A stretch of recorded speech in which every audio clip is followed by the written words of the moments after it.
এরা লম্পটবাজ, এরা লুঙ্গি ডান্স করে, এরা মাদ্রাসার ভিতরে আনাল সেক্স করে, এরা মাদ্রাসার ভিতরে লুঙ্গি খুলে শুধু অশ্লীল অশ্লীল নাচ করে। আপনি কি জানেন ইসলামের সব থেকে বেশি ক্ষতি কারা করেছে? কারা জানেন?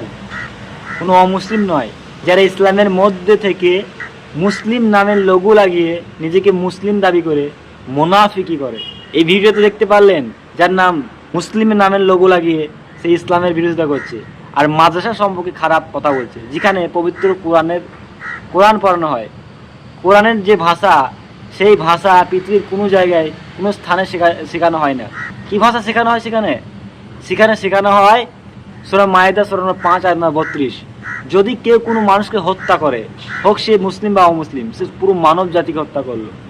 আর যদি কেউ কোনো মানুষের জীবন বাঁচায়, হোক সে মুসলিম বা অমুসলিম, পুরো মানব জাতির জীবন বাঁচালো। এর থেকে কোনো উত্তম কথা হতে পারে? আর সেই কথা শেখানো হচ্ছে আর এদের জ্বলছে, কারণ এরা হচ্ছে মুনাফিক, যারা ইসলামের মধ্যে থেকে ইসলামের বিরোধিতা করে, ইসলামের পক্ষে কোনোদিন এরা কথা বলে না। তাই ইসলামের সব থেকে বেশি যারা ক্ষতি করেছে এই সমস্ত নামদারি কিছু মুনাফিক।